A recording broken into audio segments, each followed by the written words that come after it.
안녕하세요. 바쁜 일상 속 슬로우 모션 그 남자의 목소리 시작합니다. 말을 예쁘게 하자 좋은 일들이 쏟아지기 시작했다. 네, 오늘의 이야기 그 사람은 말을 참 예쁘게 하더라입니다. 카이스트에서 언어폭력을 한 그룹과 언어폭력을 당한 그룹의 뇌를 조사했는데요. 놀랍게도 당한 그룹과 똑같이 부정적인 영향을 끼쳤다는 연구 결과가 있습니다. 부정적인 말은 다른 사람의 마음을 다치게 할 뿐 아니라 자신도 다치게 한다는 거죠. 주변을 돌아보면 왠지 모르게 끌리는 사람들이 있죠. 그들과 우리의 차이점은 무엇일까요? 네, 말을 참 맛있고 예쁘게 합니다. 그들의 말에는 힘이 있지만 가식이 없고요. 무게감이 있지만 지루하지 않죠. 이 책은 독설이 가득한 시대에 살면서 예쁘게 말하는 능력을 가지게 해주는 마법을 부려줍니다. 읽으면서 저 스스로는 예쁘게 말한다고 생각했던 것이 상대방에게는 무례했을 수도 있겠구나 생각했던 것이 많았어요. 식상하지 않게 구체적인 상황극을 통해 알려주어서 읽으면서 참 고마웠습니다. 그 사람은 말을 참 예쁘게 하더라. 스마트 비즈니스 출판. 자, 이제 잠들 시간입니다. 예쁘게 말하는 당신이 되기 위해. 그럼에도 불구하고 오늘 밤도 잘 자요.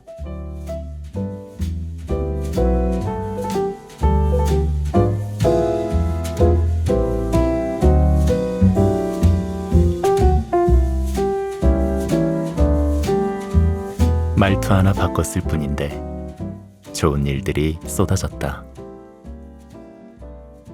같은 말이라도 하는 사람에 따라 결과가 달라진다. 말을 잘하고 못하고의 차이보다는 말투의 차이가 크다. 어떤 사람의 말은 들을수록 상처가 된다. 반면 어떤 사람의 말은 들을수록 빠져들게 된다. 우리는 상대방의 말투로 그 사람이 어떤 사람인지 미루어 짐작한다. 말투는 정작 자신은 잘 모르는데 타인은 잘한다. 누구에게나 특유의 말투가 있다. 어린이도 알 수 있게 쉬운 말로 하는 사람이 있고 고사성어나 어려운 용어를 섞어 쓰는 사람도 있다. 빠르게 말하는 사람이 있고 느릿느릿 말하는 사람도 있다. 다정하게 말하는 사람이 있고 불량스럽게 말하는 사람도 있다. 요점만 말하는 사람이 있는가 하면 한번 시작하면 10분 이상 떠들어야 하는 사람도 있다. 싫은 것을 분명히 말하는 사람이 있고 말끝을 흐리는 사람도 있다. 논리적으로 말하는 사람이 있고 이 얘기 저 얘기 왔다 갔다 하다가 제자리로 돌아오는 사람도 있다. 말투는 상대방에 대한 배려를 고스란히 담고 있다. 나 중심으로 말하는 사람의 말투는 다소 거칠고 차갑다. 하지만 상대를 중심으로 말하는 사람의 말투는 부드럽고 따뜻하다. 내 말이 전달되었을 때 상대의 기분을 고려하기 때문이다. 내 의견을 잘 전달하고 싶다면, 내 의도대로 상황을 잘 이끌고 싶다면 말투를 먼저 점검해보자. 다음 부부의 대화를 비교해보자. 여보, 저 단독주택 정말 예쁘다. 우리도 저런 집 살래? 사. 근데 당신 돈 있어? 쓸데없는 소리 말고 일단 돈부터 많이 벌어. 여보, 저 단독주택 정말 예쁘다. 우리도 저런 집 살래? 그래, 우리도 나중에 꼭 저런 집에서 살아보자. 그래, 열심히 일해서 돈부터 벌어야겠다. 힘내자, 우리. 똑같은 말이라도 어떻게 하느냐에 따라 느낌이 다르다. 어떤 사람은 좋은 말투로 상대방의 기분을 좋게 한다. 반면 어떤 사람은 말 한마디로 그동안의 점수를 다 깎아내린다. 위 사례에서는 아내는 남편과 공감대를 형성하고 싶었을 것이다. 하지만 남편의 말투에 따라 대화가 이르는 종착점은 달라졌다. 첫 번째 대화는 아내가 더 이상 말하고 싶지 않을 것이다. 희망이 없는 채로 끝나버렸다. 하지만 두 번째 대화는 함께 열심히 일해야 할 공동의 목표가 생겼다. 새로운 희망이 생겨난 것이다.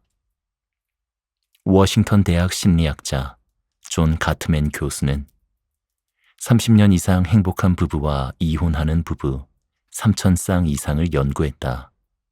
연구 결과 이 부부들의 대화법에 차이가 있음을 밝혀냈다. 행복한 부부는 부정적인 말을 한 번 했다면 이를 덮을 수 있는 긍정의 말을 5번 이상 했다. 반면 이혼한 부부는 서로를 향한 부정적인 말의 비율이 압도적으로 높았다. 또한 가트맨 교수는 이혼한 부부에게서 6가지 신호를 발견했다. 대부분 말에서 비롯된 것들이다. 1. 좋지 않은 첫마디로 대화를 시작한다. 2. 상대방을 비난하거나 모욕하고 자기 변호를 일삼는다. 3. 배우자에게 불평하거나 핑계를 자주 댄다. 4. 상대방에게 좋지 않은 몸짓을 보낸다. 5. 회복을 시도하나 자주 실패한다. 6. 과거를 회상할 때 나쁜 기억만 떠올린다. 행복한 부부에게서 나타나는 긍정의 말은 요청, 인정, 호감, 존중 표현, 먼저 말 걸기와 같은 것들이었다. 그리고 부정적인 말은 비난, 부정, 경멸, 무시하기, 끝까지 말 안 하기와 같은 것들이었다. 즉 이들 부부 간 중요한 차이는 대화의 내용보다 그들이 주고받는 대화의 긍정성, 말투에 있었다.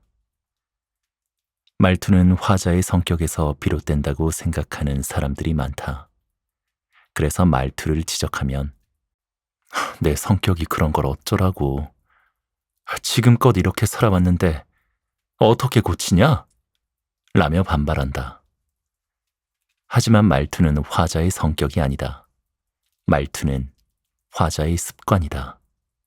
습관은 노력으로 고쳐질 수 있다. 말투 하나로 눈앞에서 10억이 움직일 수 있는 상황이라면 그깟 말투 하나 예쁘게 하는 게 힘든 일은 아닐 것이다. 내 말이 상대방에게 어떻게 들릴지를 생각하면 쉽다. 대리님, 제 업무의 범위를 명확히 알고 싶습니다. 그냥 하면 되지 왜. 대리님의 영역을 침범하면 안 될 것 같아서요. 야, 내가 이 일에 손댈 것 같으면 애초에 이 업무를 너한테 줬겠냐? 그냥 내가 하지. 그럼 이 업무는 제가 혼자 다 하면 될까요?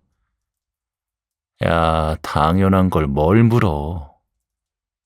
위사라의 말투를 조금 바꿔서 말해보자. 대리님, 제 업무의 범위를 명확히 알고 싶습니다. 업무의 범위를 명확히 알고 싶은 이유가 있나? 네, 대리님의 영역을 침범하면 안 될 것 같아서요. 이 업무는 누구누구 씨에게 주어진 일이야. 어려운 점이 있다면 나에게 도움을 요청하면 돼. 네, 그럼 온전히 제 업무라고 생각하고 최선을 다해보겠습니다. 그래. 수고해줘. 상사의 말투에 따라 사원의 업무를 향한 사기에는 많은 차이가 있다.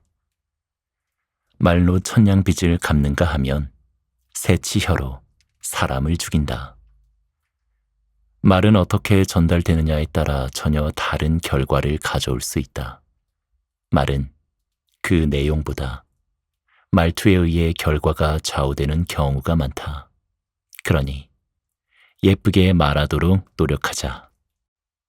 집을 매수하려는 A의 사례다. A는 몇몇 집을 돌아보며 꼼꼼히 비교하는 중이었다. 그러던 중 첫눈에 마음을 확 뺏긴 집이 있었다. 집 관리를 잘 해놓아서 수리할 것도 별로 없어 보였고 집 근처 인프라도 잘 구성되어 있었다.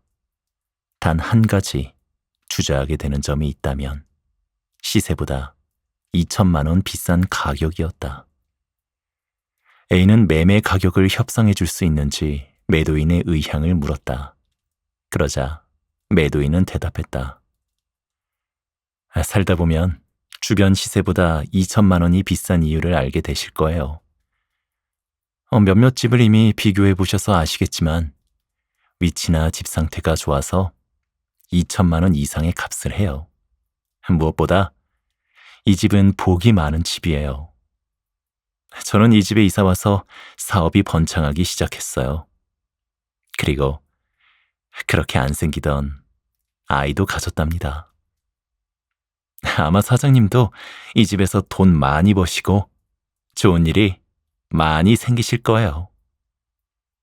주저하던 A는 마음이 사르르 녹는 듯 했다.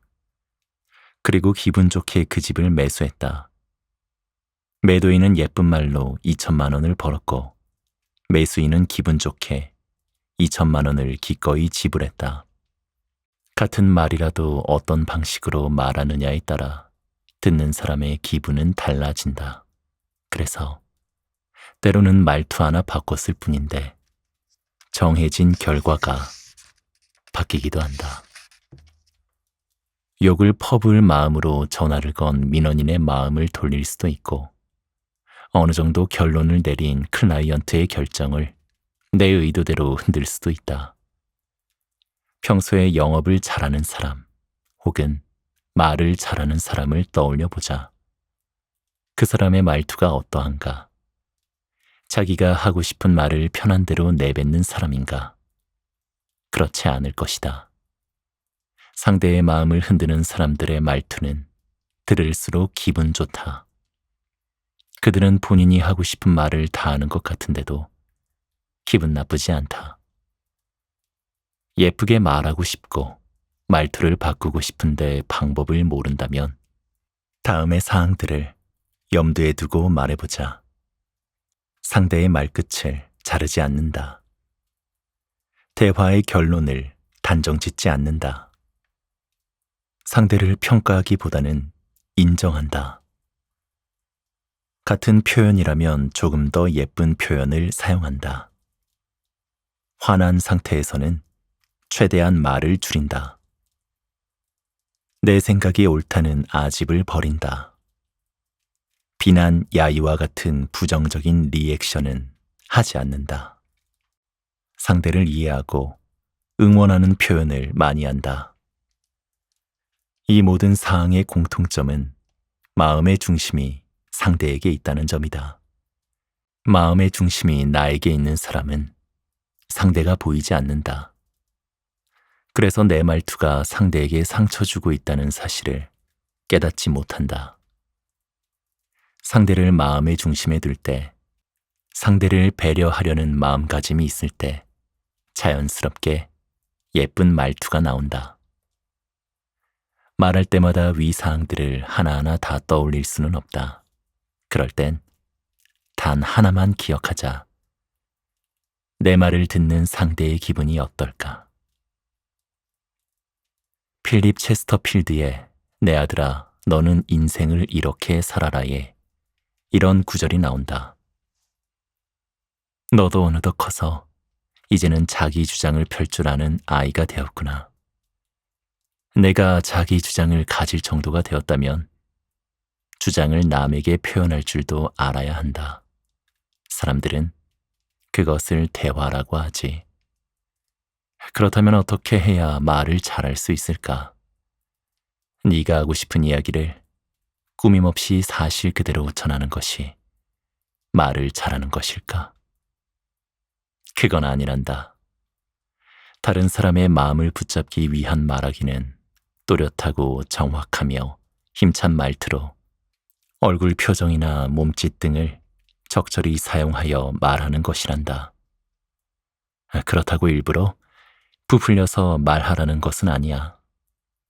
단지 말을 듣는 사람이 쉽게 이해하고 내 말에 집중할 수 있도록 하는 것이 중요하단다. 책을 읽다가 좋은 말이 나오면 그것을 기억해뒀다가 대화에 이용하는 것도 좋은 말하기 방법이란다. 이때 그 말을 그대로 이용하기보다는 너만의 말투로 바꾸어 말해야 한단다.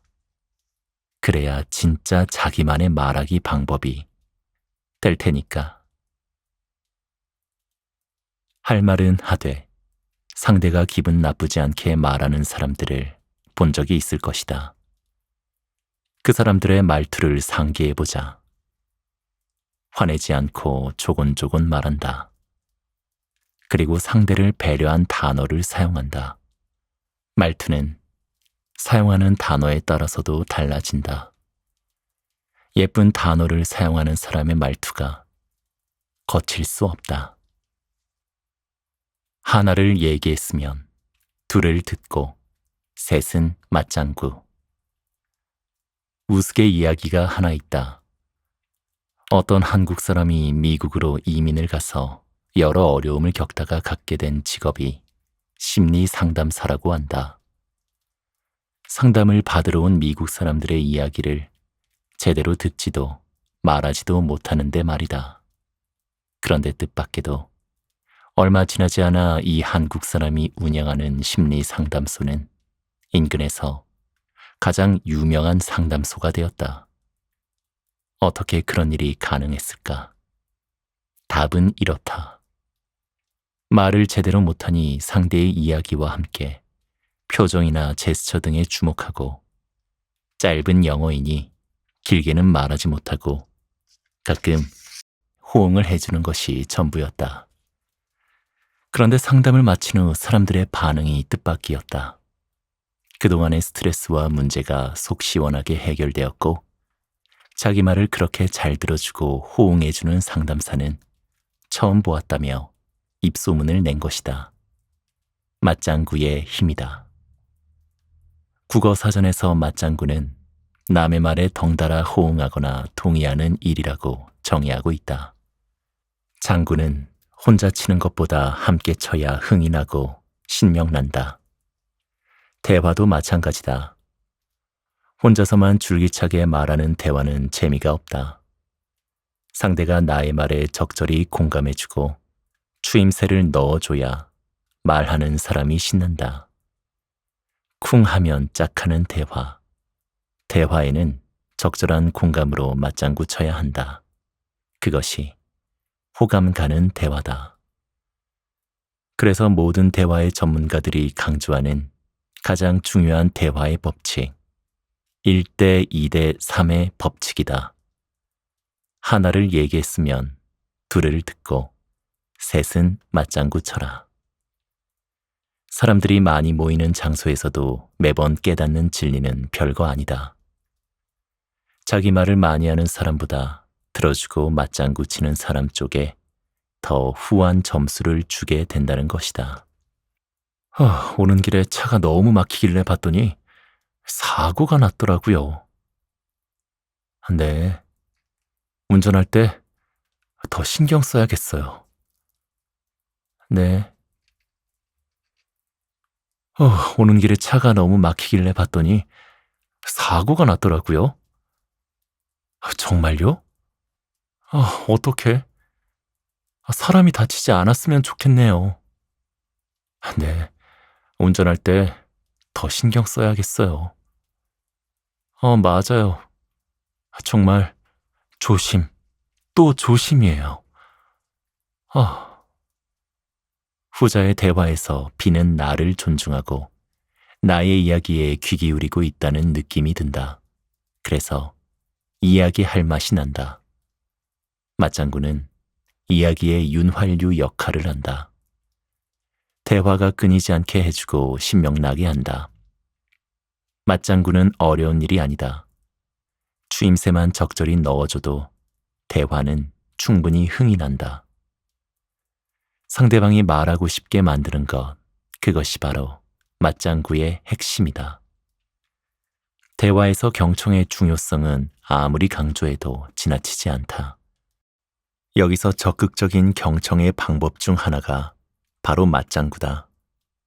맞장구는 나는 너의 이야기에 관심이 있어. 나는 너의 이야기를 경청해서 듣고 있어. 라는 메시지를 주는 행위다.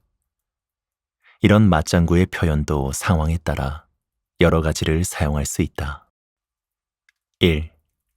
너의 이야기에 공감해. 첫 번째는 긍정의 공감 표현이다. 즉, 상대가 이야기를 이어갈 수 있게 만드는 일종의 리액션이다. 정말? 진짜? 그래서? 그래. 웬일이래? 별일이다. 그랬겠다. 그렇지. 그럴 수 있지. 어쩌면 좋아? 맞아, 맞아. 그렇구나. 그치. 내 말이 멋지다. 2. 슬퍼하지 마. 널 이해해. 두 번째는 상대방의 슬픔에 공감하는 표현들이다. 그런 일이 있었군요. 어쩌면 좋아. 괜찮아? 괜찮아. 잘했어. 잘 될 거야. 저런, 어떡해? 나라도 그랬을 거야. 나라도 화났겠다. 넌 충분히 잘했어. 화나는 게 당연해. 3. 계속 이야기해줘. 너무 궁금해. 세 번째는 상대의 이야기를 재촉하는 표현들이다. 이 표현은 상대가 신나서 이야기하게 만든다. 그래서? 어떻게 됐어? 어떻게 됐어? 내가 그럴 줄 알았어. 대단하다. 미쳤다. 미쳤어. 뭐라고? 그게 무슨 말이야? 믿을 수 없어. 그런 일이 있다고? 어? 내가 지금 들은 게 맞아? 맞장구는 적절히 잘 활용하면 상대를 내 의도대로 유도할 수 있다. 미국 노스캐롤라이나 대학의 체스터 인스코 박사는 재밌는 실험을 했다. 그는 175명의 학생을 무작위로 뽑아 그들에게 전화를 걸었다. 이때 대화하는 도중 학생이 자기 마음에 드는 이야기를 하면 대단해, 정말? 과 같은 긍정의 맞장구를 쳤고 마음에 들지 않는 이야기를 하면 과 같은 부정적인 맞장구를 쳤다. 그러자 부정적인 맞장구를 들은 학생들이 점차 박사의 긍정적 반응에 맞춰 이야기하기 시작했다. 이처럼 맞장구를 잘 활용하면 상대가 자신이 원하는 방향으로 말하도록 유도할 수 있다. 이는 협상이나 토론에서 생각과 입장이 다른 사람과 대화할 때 적용할 수 있다. 진화 심리학자인 로빈 던바 교수는 맞장구는 침팬지의 그루밍과 유사하다고 했다. 침팬지 사회에서 서로의 털을 손질해주는 그루밍은 친밀감을 높이기 위한 행위다. 그리고 그것은 그룹에서 따돌림을 당하지 않기 위한 행위다. 즉, 인간의 맞장구와 침팬지의 그루밍은 생존을 위한 행위라는 것이다. 친밀감과 동질감을 느끼고 그룹에서 소외당하지 않기 위한 맞장구. 그렇기 때문에 체스터 인스코 박사의 실험처럼 상대의 긍정적인 맞장구에 유도되는 것일지도 모른다. 그런데 맞장구에도 결이 있다. 회사에서 속상한 일이 있다고 친구에게 야, 그만한 일이 있다고 힘들다고 하면 안 돼. 직장도 못 구해서 힘들어하는 사람들이 얼마나 많은데 라고 한다면 친구는 입을 닫을 것이다.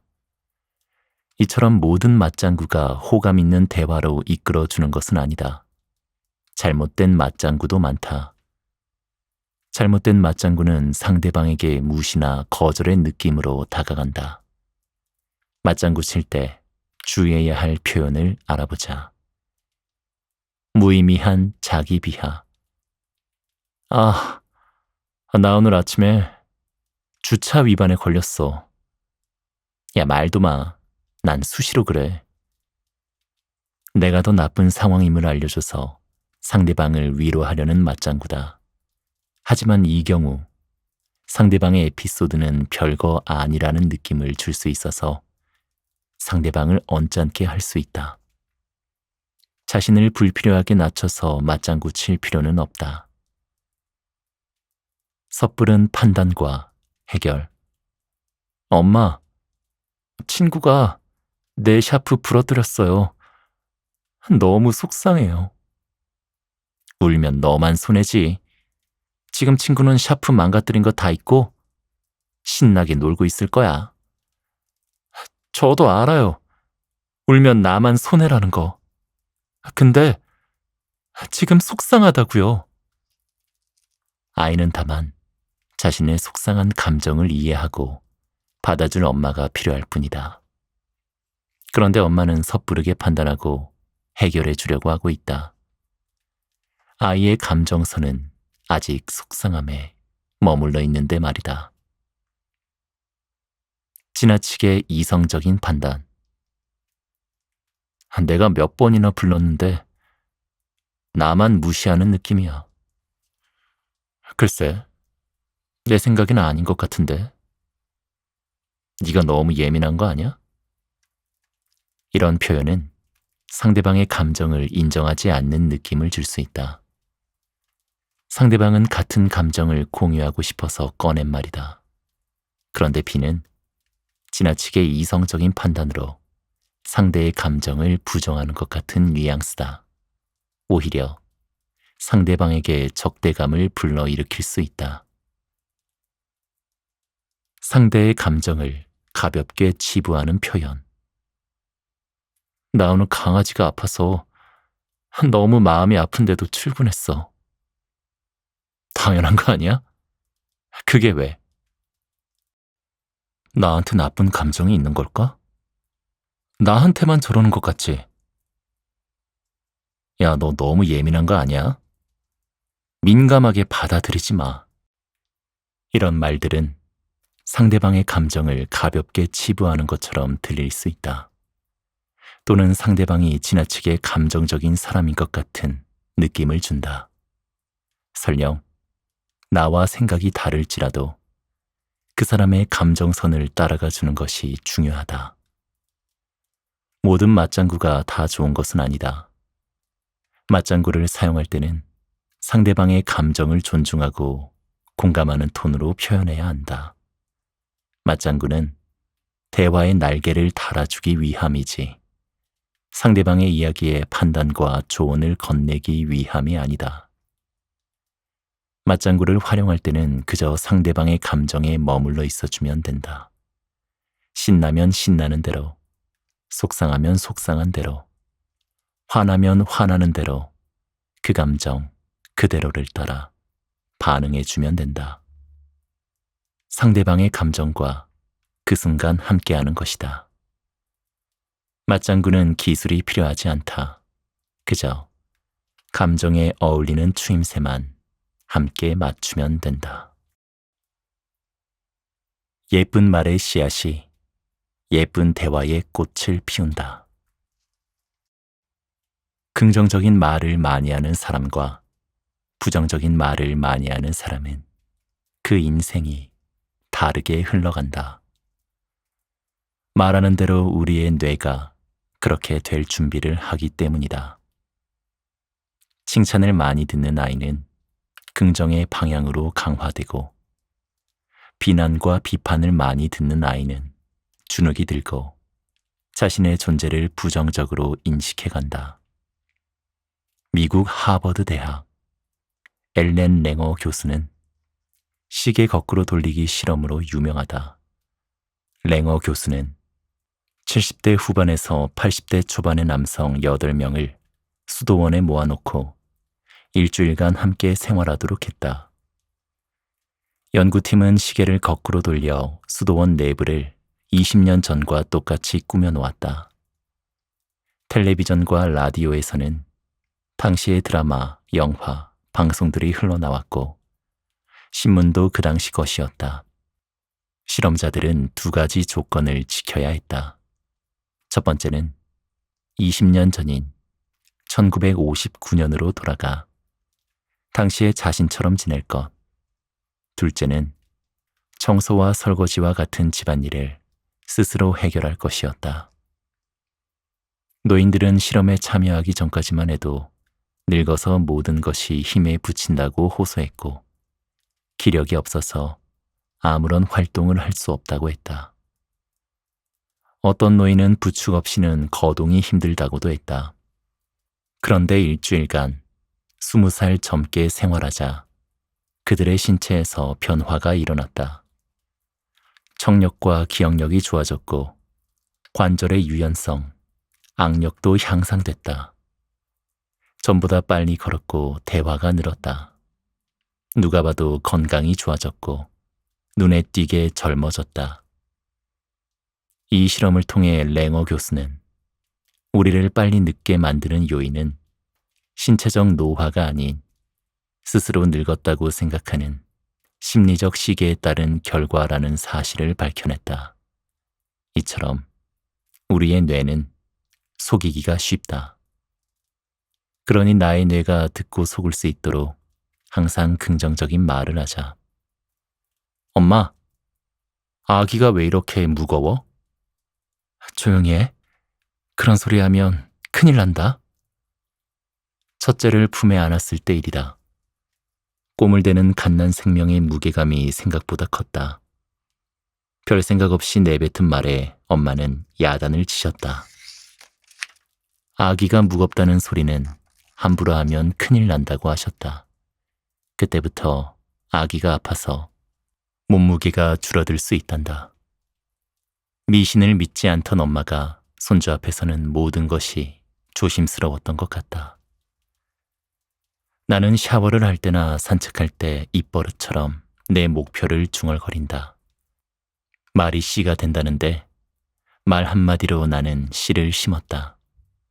그러니 이제 물을 주고 햇볕을 주는 실천만 하면 되는 것 아니겠는가. 놀랍게도 그렇게 중얼거렸던 내 목표들은 시간이 흐르면서 거의 이루어지고 있다. 말에 놀라운 힘이다. 자, 공주야, 여기 의자에 앉아보자. 하나도 안 아파. 네? 이거 아플 수도 있는 거예요? 아니야, 하나도 안 아파. 엄마, 이거 아프면 어떡해? 안 아파요. 자자, 여기 쳐다보자. 옳지. 안 아파요. 하나도 안 아파요. 둘째 아이는 어릴 때부터 씩씩하고 야무졌다. 그래서 어릴 때부터 병원을 무서워하지 않았다. 주사를 맞을 때도 엥 소리 한 번 없이 씩씩하게 진료받았다. 그러던 딸이 치과에서 있었던 일이다. 그날도 씩씩하게 앉아있는 딸에게 의사 선생님이 말씀하셨다. 하나도 안 아파. 금방 끝날 거야. 그 순간부터 딸아이는 아프면 어떡하지라는 두려움에 사로잡혀 떨기 시작했다. 그런데 저런, 치료를 하는 내내 선생님의 안 아파 소리는 쉼없이 이어졌다. 사실 선생님의 안 아파 소리에 나도 긴장되었다. 그러니 어린 딸은 오죽했을까. 우리의 뇌는 무언가를 하지 말라고 하면 바로 그것을 되새기며 기억하려고 한다. 눈을 감고 다음의 지시사항을 따라보자. 지금부터 보송보송 하얀 털을 가진 강아지를 상상하지 마세요. 그 강아지가 밖에 웃으며 당신에게 달려오는 모습을 생각하지 마세요. 강아지가 당신을 보고 반갑다고 폴짝폴짝 뛰는 모습을 절대 떠올리지 마세요. 어떤가? 당신의 머릿속에 이미 예쁜 강아지 한 마리가 폴짝대고 있지 않은가? 굳이 부정형을 사용해서 메시지를 전달할 필요가 없다는 이야기다. 실제로 운동선수들의 훈련에서 코치들이 사용하는 언어법이 있다. 하면 안 된다는 부정적인 명령 대신 해야 한다는 긍정 명령을 주는 것이다. 예를 들면 2번 실수하면 안 돼 대신 먼저 서브를 잘 넣자 라고 조언하는 것이다. 전문 수영 코치들이 너무 빨리 헤엄치지 마 라고 말하는 대신 조금 더 천천히 꾸준히 헤엄쳐 라고 말하는 것과 같은 이유다. 말의 힘은 그런 것이다. 우리의 뇌는 부정형을 더욱 강화해서 기억하려고 하기에 말할 때 특히 조심해야 한다. 카이스트 대학에서 부정적인 말이 뇌에 끼치는 영향을 알아보기 위해 실험을 진행했다. 29명의 고등학생을 대상으로 언어폭력을 가한 그룹과 언어폭력을 당한 그룹으로 나누어 뇌의 변화를 관찰했다. 그 결과 언어폭력을 당한 그룹의 뇌는 해마의 크기가 작았고 뇌 회로의 발달이 늦었다. 그렇다면 언어폭력을 한 그룹의 뇌는 어떠했을까? 놀랍게도 언어폭력을 당한 그룹과 같은 결과가 나왔다. 언어폭력을 하면서 본인에게도 부정적인 언어가 들린 것이다. 부정적인 언어는 다른 사람의 마음을 다치게 할 뿐만 아니라 자신의 마음도 다치게 한다. 문제는 문제라고 입에 올리는 데서 시작된다. 고객 불만센터의 이름을 고객 행복센터나 고객 만족 지원센터로 바꾼다면 어떨까? 일단 민원을 제기하는 사람들의 마음가짐부터 달라질 것이다. 불만을 제기하기 위해 찾는 곳이 아닌 나의 불편을 만족으로 바꿔줄 수 있는 곳이라는 생각이 들지 않을까? 그렇다면 찾아가는 발걸음에 짜증이 한 스푼 덜어질 것이다. 그리고 그곳에서 근무하는 직원들 또한 고객의 불만을 처리하는 부서가 아닌 고객의 만족을 높여주는 부서라는 인식에 근무 만족도 함께 올라가지 않을까? 인디언 속담에 같은 말을 10,000번 반복하면 반드시 미래에 그 일이 이루어진다라는 말이 있다. 부정적인 말을 반복하는 사람의 삶은 부정적인 일들로 가득 찰 것이다. 반면에 긍정적이고 예쁜 말들을 반복하는 사람의 삶은 희망적인 날들로 가득 찰 것이다. 심리학자 빅터 프랭클은 더는 상황을 바꿀 수 없다면 우리 자신을 바꾸는 수밖에 없다 라고 했다. 이미 주어진 환경을 바꿀 수 없다면 환경 속의 조건은 내가 선택할 수 있다. 그리고 그 선택은 온전히 나의 몫이다. 같은 상황이라면 긍정적인 말들로 희망의 씨앗부터 심어야 하지 않을까. 팔다리가 없이 태어난 닉 부이치치, 그리고 4개의 손가락으로 피아노를 치는 이히야 피아니스트의 삶을 보라. 이들이 주어진 환경을 탓하며 본인의 삶을 불평만 했다면 오늘날의 이들은 존재하지 않았을 것이다. 이들은 남과 다름을 인정하고 사람들 앞에 서기 위해 부단히 노력했다. 상황을 탓하기보다는 자신들이 이곳에 존재하는 뜻이 있을 거라 여겼다. 자, 이제 우리도 이렇게 말해보는 건 어떨까? 지각하지 마세요. 자자, 9시 정각에는 모두 자리에 착석해 있도록 합시다. 무서워하지 마. 내가 옆에 있으니까 괜찮아. 늦잠 자지 마. 내일은 7시에 일어나자. 짜게 먹지 마. 재료 하나하나의 맛을 음미해봐. 예쁜 말에는 응원과 격려가 담겨 있다. 부정적인 말들로 타인에게 상처 주고 나의 삶을 황폐화하는 대신 예쁜 말 한마디를 건네자. 타인에게 건네는 예쁜 말은 나의 귀에도 들린다. 긍정적이고 예쁜 말은 타인뿐만 아니라 나의 삶도 변화시켜 줄 것이다. 무엇보다 그런 예쁜 말들을 본인에게 건네는 일도 게을리하지 말자. 산책할 때, 샤워할 때 긍정의 메시지를 자꾸 중얼거리길 바란다. 놀랍고 신기하게 변해가는 내 모습이 보일 것이다.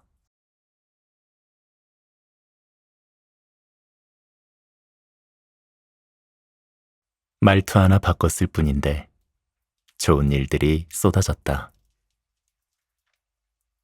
같은 말이라도 하는 사람에 따라 결과가 달라진다. 말을 잘하고 못하고의 차이보다는 말투의 차이가 크다. 어떤 사람의 말은 들을수록 상처가 된다. 반면 어떤 사람의 말은 들을수록 빠져들게 된다.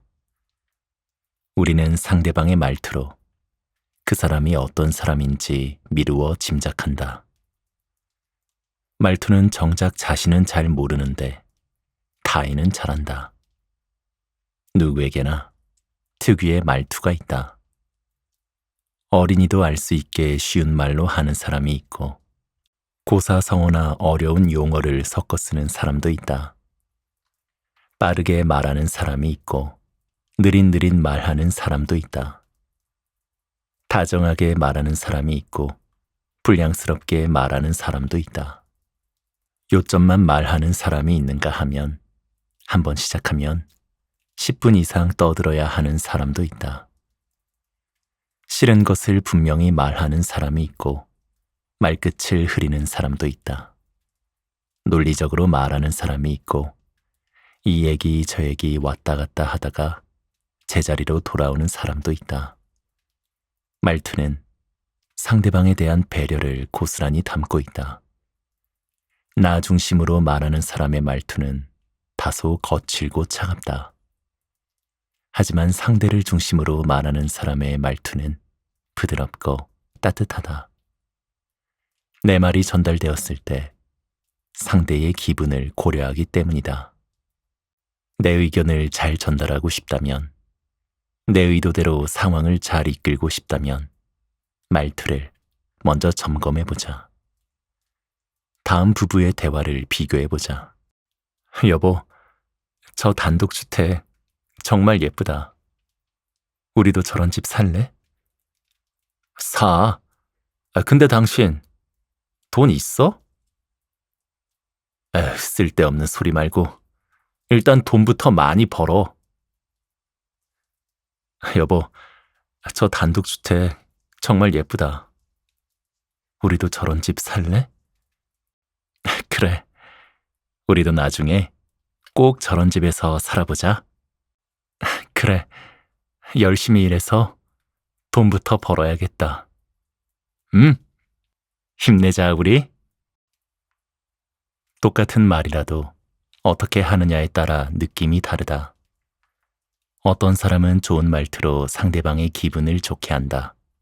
반면 어떤 사람은 말 한마디로 그동안의 점수를 다 깎아내린다. 위 사례에서는 아내는 남편과 공감대를 형성하고 싶었을 것이다. 하지만 남편의 말투에 따라 대화가 이르는 종착점은 달라졌다. 첫 번째 대화는 아내가 더 이상 말하고 싶지 않을 것이다. 희망이 없는 채로 끝나버렸다. 하지만 두 번째 대화는 함께 열심히 일해야 할 공동의 목표가 생겼다. 새로운 희망이 생겨난 것이다. 워싱턴 대학 심리학자 존 가트맨 교수는 30년 이상 행복한 부부와 이혼하는 부부 3,000쌍 이상을 연구했다. 연구 결과 이 부부들의 대화법에 차이가 있음을 밝혀냈다. 행복한 부부는 부정적인 말을 한 번 했다면 이를 덮을 수 있는 긍정의 말을 5번 이상 했다. 반면 이혼한 부부는 서로를 향한 부정적인 말의 비율이 압도적으로 높았다. 또한 가트맨 교수는 이혼한 부부에게서 6가지 신호를 발견했다. 대부분 말에서 비롯된 것들이다. 1. 좋지 않은 첫마디로 대화를 시작한다. 2. 상대방을 비난하거나 모욕하고 자기 변호를 일삼는다. 3. 배우자에게 불평하거나 핑계를 자주 댄다. 4. 상대방에게 좋지 않은 몸짓을 보낸다. 5. 회복을 시도하나 자주 실패한다. 6. 과거를 회상할 때 나쁜 기억만 떠올린다. 행복한 부부에게서 나타나는 긍정의 말은 요청, 인정, 호감, 존중 표현, 먼저 말 걸기와 같은 것들이었다. 그리고 부정적인 말은 비난, 부정, 경멸, 무시하기, 끝까지 말 안 하기와 같은 것들이었다. 즉 이들 부부 간 중요한 차이는 대화의 내용보다 그들이 주고받는 대화의 긍정성, 말투에 있었다. 말투는 화자의 성격에서 비롯된다고 생각하는 사람들이 많다. 그래서 말투를 지적하면 내 성격이 그런 걸 어쩌라고. 지금껏 이렇게 살아왔는데 어떻게 고치냐? 라며 반발한다. 하지만 말투는 화자의 성격이 아니다. 말투는 화자의 습관이다. 습관은 노력으로 고쳐질 수 있다. 말투 하나로 눈앞에서 10억이 움직일 수 있는 상황이라면 그깟 말투 하나 예쁘게 하는 게 힘든 일은 아닐 것이다. 내 말이 상대방에게 어떻게 들릴지를 생각하면 쉽다. 대리님, 제 업무의 범위를 명확히 알고 싶습니다. 그냥 하면 되지 왜. 대리님의 영역을 침범하면 안 될 것 같아서요. 야, 내가 이 일에 손댈 것 같으면 애초에 이 업무를 너한테 줬겠냐? 그냥 내가 하지. 그럼 이 업무는 제가 혼자 다 하면 될까요? 야, 당연한 걸 뭘 물어. 위사라의 말투를 조금 바꿔서 말해보자. 대리님, 제 업무의 범위를 명확히 알고 싶습니다. 업무의 범위를 명확히 알고 싶은 이유가 있나? 네, 대리님의 영역을 침범하면 안 될 것 같아서요. 이 업무는 누구누구 씨에게 주어진 일이야. 어려운 점이 있다면 나에게 도움을 요청하면 돼. 네, 그럼 온전히 제 업무라고 생각하고 최선을 다해보겠습니다. 그래. 수고해줘. 상사의 말투에 따라 사원의 업무를 향한 사기에는 많은 차이가 있다. 말로 천냥빚을 갚는가 하면 새치혀로 사람을 죽인다. 말은 어떻게 전달되느냐에 따라 전혀 다른 결과를 가져올 수 있다. 말은 그 내용보다 말투에 의해 결과가 좌우되는 경우가 많다. 그러니 예쁘게 말하도록 노력하자. 집을 매수하려는 A의 사례다. A는 몇몇 집을 돌아보며 꼼꼼히 비교하는 중이었다. 그러던 중 첫눈에 마음을 확 뺏긴 집이 있었다. 집 관리를 잘해놓아서 수리할 것도 별로 없어 보였고 집 근처 인프라도 잘 구성되어 있었다. 단 한 가지 주저하게 되는 점이 있다면 시세보다 2천만 원 비싼 가격이었다. A는 매매 가격을 협상해 줄 수 있는지 매도인의 의향을 물었다. 그러자 매도인은 대답했다. 살다 보면 주변 시세보다 2천만 원이 비싼 이유를 알게 되실 거예요. 몇몇 집을 이미 비교해 보셔서 아시겠지만 위치나 집 상태가 좋아서 2천만 원 이상의 값을 해요. 무엇보다 이 집은 복이 많은 집이에요. 저는 이 집에 이사 와서 사업이 번창하기 시작했어요.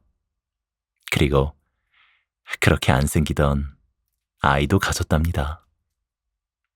아마 사장님도 이 집에서 돈 많이 버시고 좋은 일이 많이 생기실 거예요. 주저하던 A는 마음이 사르르 녹는 듯 했다. 그리고 기분 좋게 그 집을 매수했다. 매도인은 예쁜 말로 2천만 원을 벌었고 매수인은 기분 좋게 2천만 원을 기꺼이 지불했다. 같은 말이라도 어떤 방식으로 말하느냐에 따라 듣는 사람의 기분은 달라진다. 그래서 때로는 말투 하나 바꿨을 뿐인데 정해진 결과가 바뀌기도 한다. 욕을 퍼부을 마음으로 전화를 건 민원인의 마음을 돌릴 수도 있고 어느 정도 결론을 내린 클라이언트의 결정을 내 의도대로 흔들 수도 있다. 평소에 영업을 잘하는 사람 혹은 말을 잘하는 사람을 떠올려 보자. 그 사람의 말투가 어떠한가? 자기가 하고 싶은 말을 편한 대로 내뱉는 사람인가? 그렇지 않을 것이다. 상대의 마음을 흔드는 사람들의 말투는 들을수록 기분 좋다. 그들은 본인이 하고 싶은 말을 다 하는 것 같은데도 기분 나쁘지 않다. 예쁘게 말하고 싶고 말투를 바꾸고 싶은데 방법을 모른다면 다음의 사항들을 염두에 두고 말해보자. 상대의 말끝을 자르지 않는다. 대화의 결론을 단정짓지 않는다. 상대를 평가하기보다는 인정한다. 같은 표현이라면 조금 더 예쁜 표현을 사용한다. 화난 상태에서는 최대한 말을 줄인다. 내 생각이 옳다는 아집을 버린다. 비난, 야유와 같은 부정적인 리액션은 하지 않는다. 상대를 이해하고 응원하는 표현을 많이 한다. 이 모든 사항의 공통점은 마음의 중심이 상대에게 있다는 점이다. 마음의 중심이 나에게 있는 사람은 상대가 보이지 않는다. 그래서 내 말투가 상대에게 상처 주고 있다는 사실을 깨닫지 못한다. 상대를 마음의 중심에 둘 때, 상대를 배려하려는 마음가짐이 있을 때 자연스럽게 예쁜 말투가 나온다. 말할 때마다 위사항들을 하나하나 다 떠올릴 수는 없다. 그럴 땐 단 하나만 기억하자. 내 말을 듣는 상대의 기분이 어떨까? 필립 체스터필드의 내 아들아, 너는 인생을 이렇게 살아라에 이런 구절이 나온다. 너도 어느덧 커서 이제는 자기 주장을 펼 줄 아는 아이가 되었구나. 내가 자기 주장을 가질 정도가 되었다면 주장을 남에게 표현할 줄도 알아야 한다. 사람들은 그것을 대화라고 하지. 그렇다면 어떻게 해야 말을 잘할 수 있을까? 네가 하고 싶은 이야기를 꾸밈없이 사실 그대로 전하는 것이 말을 잘하는 것일까? 그건 아니란다. 다른 사람의 마음을 붙잡기 위한 말하기는 또렷하고 정확하며 힘찬 말투로 얼굴 표정이나 몸짓 등을 적절히 사용하여 말하는 것이란다. 그렇다고 일부러 부풀려서 말하라는 것은 아니야. 단지 말을 듣는 사람이 쉽게 이해하고 내 말에 집중할 수 있도록 하는 것이 중요하단다. 책을 읽다가 좋은 말이 나오면 그것을 기억해뒀다가 대화에 이용하는 것도 좋은 말하기 방법이란다. 이때 그 말을 그대로 이용하기보다는 너만의 말투로 바꾸어 말해야 한단다. 그래야 진짜 자기만의 말하기 방법이 될 테니까. 할 말은 하되 상대가 기분 나쁘지 않게 말하는 사람들을 본 적이 있을 것이다. 그 사람들의 말투를 상기해보자. 화내지 않고 조곤조곤 말한다. 그리고 상대를 배려한 단어를 사용한다. 말투는 사용하는 단어에 따라서도 달라진다. 예쁜 단어를 사용하는 사람의 말투가 거칠 수 없다. 하나를 얘기했으면 둘을 듣고 셋은 맞장구. 우스갯이야기가 하나 있다. 어떤 한국 사람이 미국으로 이민을 가서 여러 어려움을 겪다가 갖게 된 직업이 심리 상담사라고 한다. 상담을 받으러 온 미국 사람들의 이야기를 제대로 듣지도 말하지도 못하는데 말이다. 그런데 뜻밖에도 얼마 지나지 않아 이 한국 사람이 운영하는 심리 상담소는 인근에서 가장 유명한 상담소가 되었다. 어떻게 그런 일이 가능했을까? 답은 이렇다. 말을 제대로 못하니 상대의 이야기와 함께 표정이나 제스처 등에 주목하고, 짧은 영어이니 길게는 말하지 못하고 가끔 호응을 해주는 것이 전부였다. 그런데 상담을 마친 후 사람들의 반응이 뜻밖이었다. 그동안의 스트레스와 문제가 속 시원하게 해결되었고, 자기 말을 그렇게 잘 들어주고 호응해주는 상담사는 처음 보았다며 입소문을 낸 것이다. 맞장구의 힘이다. 국어사전에서 맞장구는 남의 말에 덩달아 호응하거나 동의하는 일이라고 정의하고 있다. 장구는 혼자 치는 것보다 함께 쳐야 흥이 나고 신명난다. 대화도 마찬가지다. 혼자서만 줄기차게 말하는 대화는 재미가 없다. 상대가 나의 말에 적절히 공감해주고 추임새를 넣어줘야 말하는 사람이 신난다. 쿵 하면 짝하는 대화. 대화에는 적절한 공감으로 맞장구 쳐야 한다. 그것이 호감 가는 대화다. 그래서 모든 대화의 전문가들이 강조하는 가장 중요한 대화의 법칙, 1대 2대 3의 법칙이다. 하나를 얘기했으면 둘을 듣고 셋은 맞장구 쳐라. 사람들이 많이 모이는 장소에서도 매번 깨닫는 진리는 별거 아니다. 자기 말을 많이 하는 사람보다 들어주고 맞장구 치는 사람 쪽에 더 후한 점수를 주게 된다는 것이다. 오는 길에 차가 너무 막히길래 봤더니 사고가 났더라고요. 네, 운전할 때 더 신경 써야겠어요. 네. 오는 길에 차가 너무 막히길래 봤더니 사고가 났더라고요. 정말요?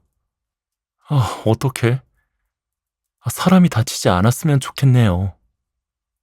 네, 운전할 때 더 신경 써야겠어요. 맞아요. 정말 조심, 또 조심이에요.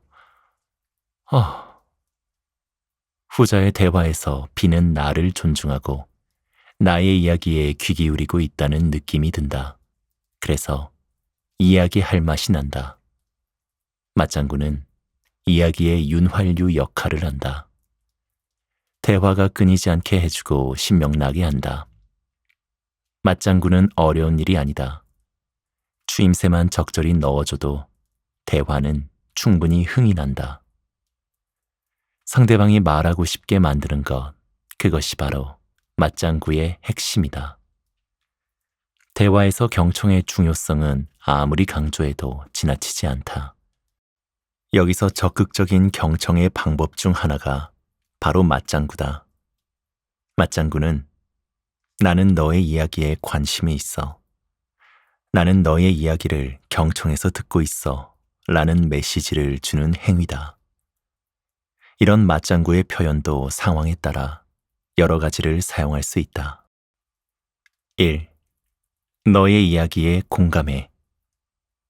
첫 번째는 긍정의 공감 표현이다. 즉, 상대가 이야기를 이어갈 수 있게 만드는 일종의 리액션이다. 정말? 진짜? 그래서 그래. 웬일이래?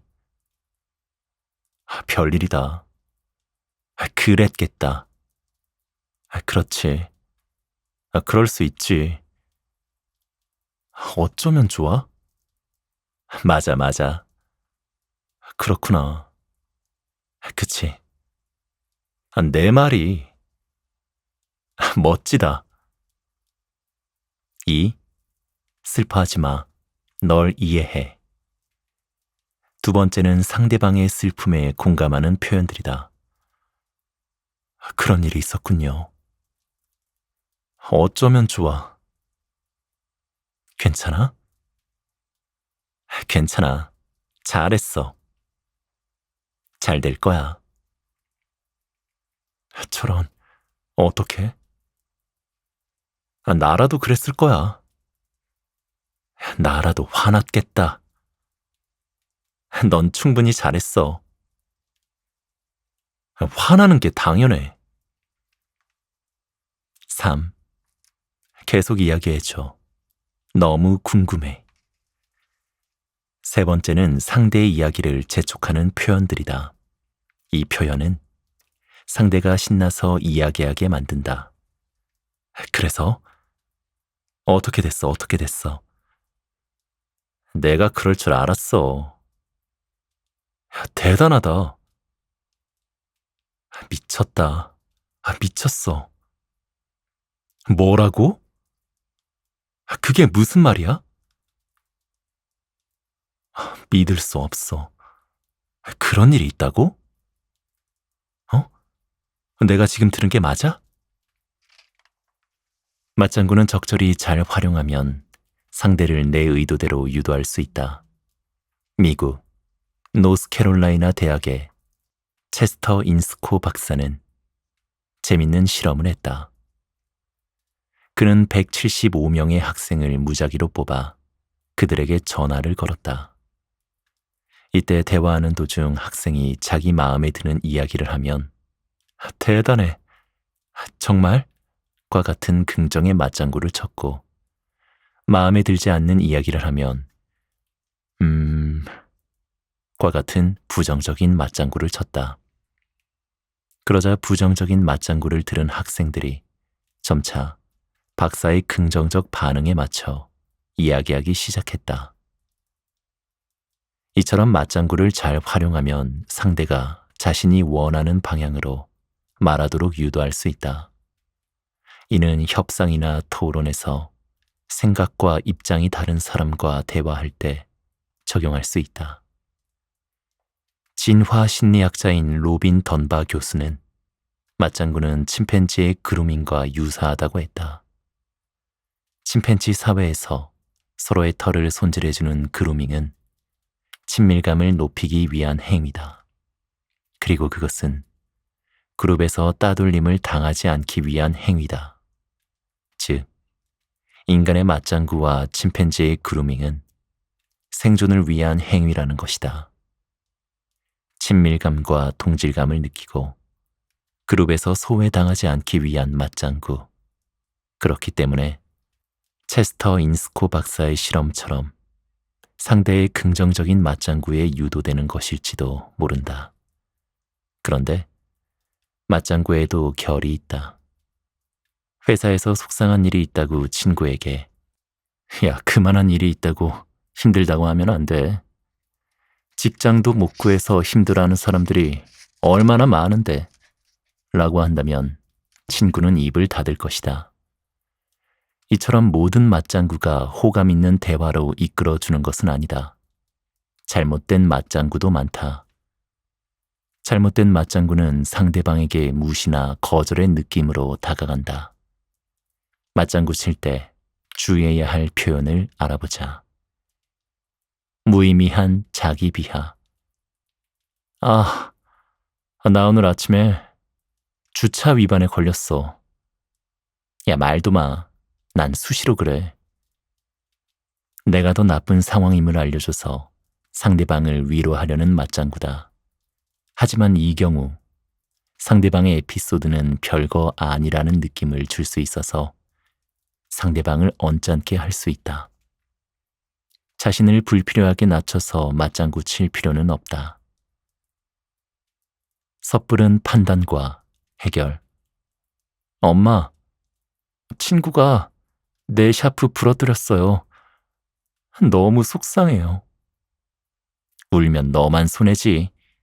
지금 친구는 샤프 망가뜨린 거 다 잊고 신나게 놀고 있을 거야. 저도 알아요. 울면 나만 손해라는 거. 근데 지금 속상하다고요. 아이는 다만 자신의 속상한 감정을 이해하고 받아줄 엄마가 필요할 뿐이다. 그런데 엄마는 섣부르게 판단하고 해결해 주려고 하고 있다.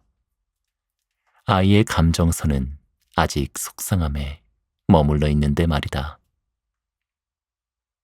지나치게 이성적인 판단. 내가 몇 번이나 불렀는데 나만 무시하는 느낌이야. 글쎄, 내 생각엔 아닌 것 같은데. 네가 너무 예민한 거 아니야? 이런 표현은 상대방의 감정을 인정하지 않는 느낌을 줄 수 있다. 상대방은 같은 감정을 공유하고 싶어서 꺼낸 말이다. 그런데 B는 지나치게 이성적인 판단으로 상대의 감정을 부정하는 것 같은 뉘앙스다. 오히려 상대방에게 적대감을 불러일으킬 수 있다. 상대의 감정을 가볍게 치부하는 표현. 나 오늘 강아지가 아파서 너무 마음이 아픈데도 출근했어. 당연한 거 아니야? 그게 왜? 나한테 나쁜 감정이 있는 걸까? 나한테만 저러는 것 같지? 야, 너 너무 예민한 거 아니야? 민감하게 받아들이지 마. 이런 말들은 상대방의 감정을 가볍게 치부하는 것처럼 들릴 수 있다. 또는 상대방이 지나치게 감정적인 사람인 것 같은 느낌을 준다. 설령 나와 생각이 다를지라도 그 사람의 감정선을 따라가 주는 것이 중요하다. 모든 맞장구가 다 좋은 것은 아니다. 맞장구를 사용할 때는 상대방의 감정을 존중하고 공감하는 톤으로 표현해야 한다. 맞장구는 대화의 날개를 달아주기 위함이지 상대방의 이야기에 판단과 조언을 건네기 위함이 아니다. 맞장구를 활용할 때는 그저 상대방의 감정에 머물러 있어주면 된다. 신나면 신나는 대로, 속상하면 속상한 대로, 화나면 화나는 대로 그 감정 그대로를 따라 반응해주면 된다. 상대방의 감정과 그 순간 함께하는 것이다. 맞장구는 기술이 필요하지 않다. 그저 감정에 어울리는 추임새만 함께 맞추면 된다. 예쁜 말의 씨앗이 예쁜 대화의 꽃을 피운다. 긍정적인 말을 많이 하는 사람과 부정적인 말을 많이 하는 사람은 그 인생이 다르게 흘러간다. 말하는 대로 우리의 뇌가 그렇게 될 준비를 하기 때문이다. 칭찬을 많이 듣는 아이는 긍정의 방향으로 강화되고 비난과 비판을 많이 듣는 아이는 주눅이 들고 자신의 존재를 부정적으로 인식해간다. 미국 하버드 대학 엘렌 랭어 교수는 시계 거꾸로 돌리기 실험으로 유명하다. 랭어 교수는 70대 후반에서 80대 초반의 남성 8명을 수도원에 모아놓고 일주일간 함께 생활하도록 했다. 연구팀은 시계를 거꾸로 돌려 수도원 내부를 20년 전과 똑같이 꾸며놓았다. 텔레비전과 라디오에서는 당시의 드라마, 영화, 방송들이 흘러나왔고 신문도 그 당시 것이었다. 실험자들은 2가지 조건을 지켜야 했다. 첫 번째는 20년 전인 1959년으로 돌아가 당시의 자신처럼 지낼 것. 둘째는 청소와 설거지와 같은 집안일을 스스로 해결할 것이었다. 노인들은 실험에 참여하기 전까지만 해도 늙어서 모든 것이 힘에 부친다고 호소했고 기력이 없어서 아무런 활동을 할 수 없다고 했다. 어떤 노인은 부축 없이는 거동이 힘들다고도 했다. 그런데 일주일간 20살 젊게 생활하자 그들의 신체에서 변화가 일어났다. 청력과 기억력이 좋아졌고 관절의 유연성, 악력도 향상됐다. 전보다 빨리 걸었고 대화가 늘었다. 누가 봐도 건강이 좋아졌고 눈에 띄게 젊어졌다. 이 실험을 통해 랭어 교수는 우리를 빨리 늙게 만드는 요인은 신체적 노화가 아닌 스스로 늙었다고 생각하는 심리적 시계에 따른 결과라는 사실을 밝혀냈다. 이처럼 우리의 뇌는 속이기가 쉽다. 그러니 나의 뇌가 듣고 속을 수 있도록 항상 긍정적인 말을 하자. 엄마, 아기가 왜 이렇게 무거워? 조용히 해. 그런 소리 하면 큰일 난다. 첫째를 품에 안았을 때 일이다. 꿈을 대는 갓난 생명의 무게감이 생각보다 컸다. 별 생각 없이 내뱉은 말에 엄마는 야단을 치셨다. 아기가 무겁다는 소리는 함부로 하면 큰일 난다고 하셨다. 그때부터 아기가 아파서 몸무게가 줄어들 수 있단다. 미신을 믿지 않던 엄마가 손주 앞에서는 모든 것이 조심스러웠던 것 같다. 나는 샤워를 할 때나 산책할 때 입버릇처럼 내 목표를 중얼거린다. 말이 씨가 된다는데 말 한마디로 나는 씨를 심었다. 그러니 이제 물을 주고 햇볕을 주는 실천만 하면 되는 것 아니겠는가.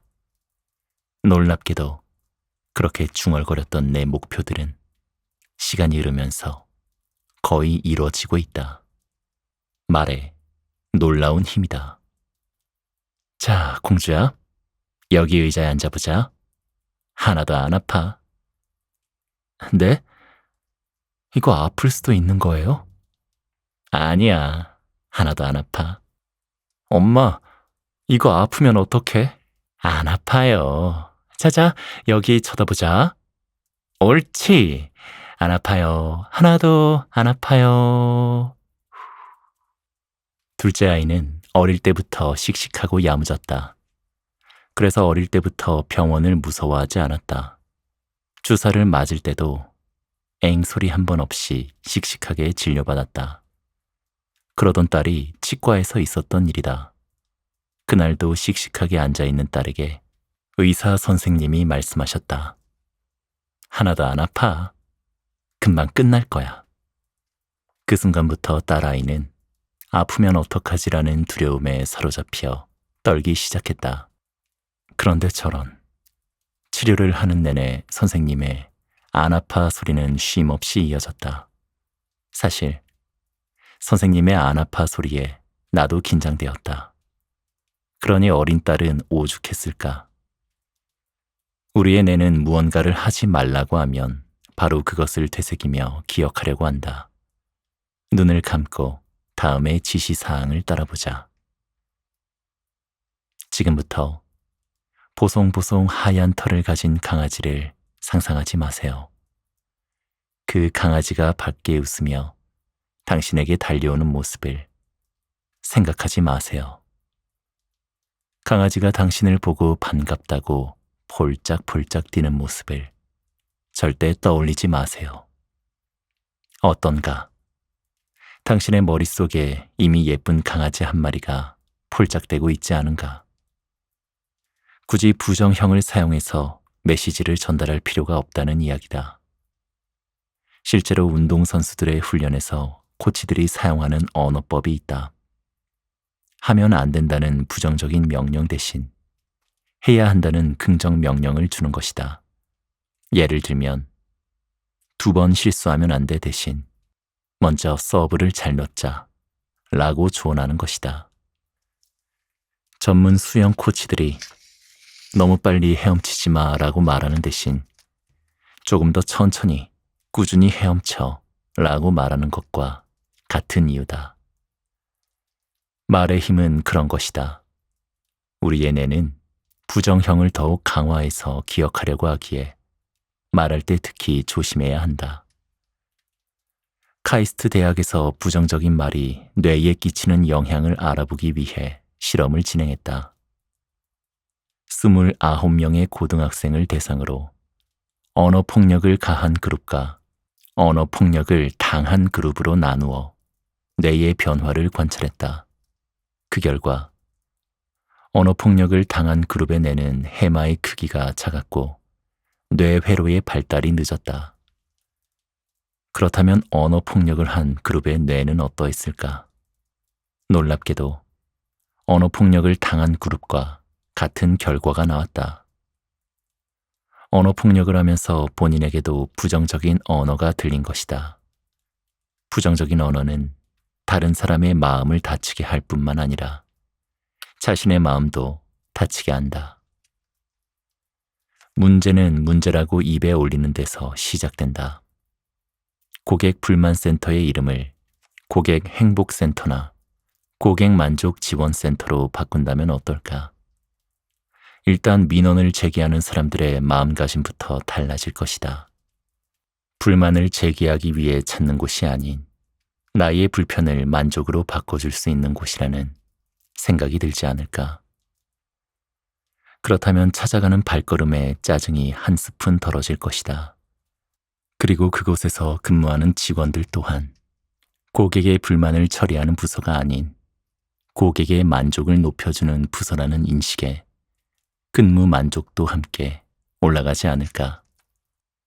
인디언 속담에 같은 말을 10,000번 반복하면 반드시 미래에 그 일이 이루어진다라는 말이 있다. 부정적인 말을 반복하는 사람의 삶은 부정적인 일들로 가득 찰 것이다. 반면에 긍정적이고 예쁜 말들을 반복하는 사람의 삶은 희망적인 날들로 가득 찰 것이다. 심리학자 빅터 프랭클은 더는 상황을 바꿀 수 없다면 우리 자신을 바꾸는 수밖에 없다 라고 했다. 이미 주어진 환경을 바꿀 수 없다면 환경 속의 조건은 내가 선택할 수 있다. 그리고 그 선택은 온전히 나의 몫이다. 같은 상황이라면 긍정적인 말들로 희망의 씨앗부터 심어야 하지 않을까. 팔다리가 없이 태어난 닉 부이치치, 그리고 4개의 손가락으로 피아노를 치는 이히야 피아니스트의 삶을 보라. 이들이 주어진 환경을 탓하며 본인의 삶을 불평만 했다면 오늘날의 이들은 존재하지 않았을 것이다. 이들은 남과 다름을 인정하고 사람들 앞에 서기 위해 부단히 노력했다. 상황을 탓하기보다는 자신들이 이곳에 존재하는 뜻이 있을 거라 여겼다. 자, 이제 우리도 이렇게 말해보는 건 어떨까? 지각하지 마세요. 자자, 9시 정각에는 모두 자리에 착석해 있도록 합시다. 무서워하지 마. 내가 옆에 있으니까 괜찮아. 늦잠 자지 마. 내일은 7시에 일어나자. 짜게 먹지 마. 재료 하나하나의 맛을 음미해봐. 예쁜 말에는 응원과 격려가 담겨 있다. 부정적인 말들로 타인에게 상처 주고 나의 삶을 황폐화하는 대신 예쁜 말 한마디를 건네자. 타인에게 건네는 예쁜 말은 나의 귀에도 들린다. 긍정적이고 예쁜 말은 타인뿐만 아니라 나의 삶도 변화시켜 줄 것이다. 무엇보다 그런 예쁜 말들을 본인에게 건네는 일도 게을리하지 말자. 산책할 때, 샤워할 때 긍정의 메시지를 자꾸 중얼거리길 바란다. 놀랍고 신기하게 변해가는 내 모습이 보일 것이다.